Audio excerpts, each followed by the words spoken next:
Mummy 1 minute इधर आइए। इससे अच्छा है मैं ही काम कर लूँ किचन में। दिन भर मम्मी जी इधर आइए, 1 मिनट आइए, 2 मिनट आइए, यही काम बचा है। मम्मी जी आइए तो। आ रही हूँ। क्या है बताओ। मम्मी जी सब्जी देख लीजिए, ठीक बनी है। सब्जी कैसी बनी है? तुम्हें नहीं बनानी आती? तुम्हें नहीं पता है कैसी लगती है सब्जी देखने में? मम्मी जी रोज आपको ही कुछ ना कुछ कमी लगती है, देख लीजिए टेस्ट करके आज। ला देखूं कैसी बनी।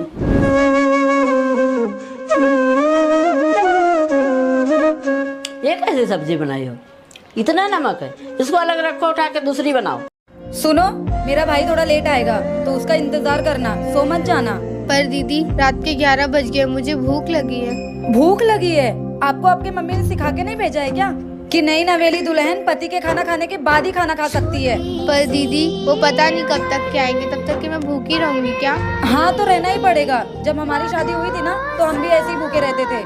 ठीक है दीदी, तब तक के मैं आराम कर लेती, जब तक के वो नहीं आते। आराम नहीं करना है, मेरे भाई का इंतजार करना है जब तक वो नहीं आ जाता। जी दीदी। पता नहीं क्या रिवाज है ये, पता नहीं कब आएंगे वो। एक तो भूख लगी है, ऊपर से नींद भी इतनी आ रही है। क्या शादी के बाद भूखे प्यासे भी रहना पड़ता है? ये कैसा जुर्म है बहुओं पर, ऐसे रीति रिवाज के चक्कर में। देवरानी जी सुनो ना, मैं सोच रही हूँ आज कोफ्ता बना लो। वो क्या है, इनको बहुत पसंद है ना। बनाइए ना दीदी जो आपको बनाना है, आपके इनको ये सब पसंद होगा पर मेरे इनको नहीं। एक बात बताना, क्या बोल रही थी आप?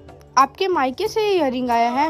मैंने तो सुना आपके दहेज में इतना कुछ नहीं आया था। कैसी बात कर रही हो, ये मेरे मायके से ही आया है। चुप करो दीदी, मुझे तो मत ही सिखाओ। पति के पैसे से सब कुछ बना के कहती हो मायके से आया है।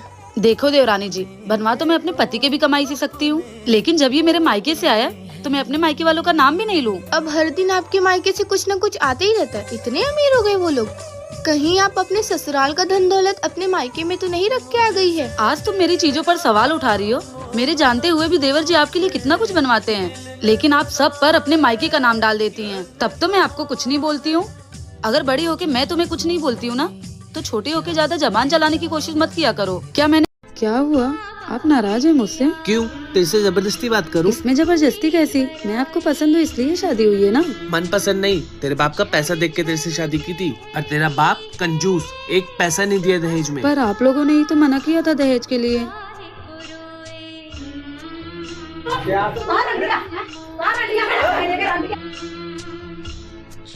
ननद जी, ये बाहर झगड़ा किस लिए हो रहा है? तुम्हारी वजह से। मेरी वजह से?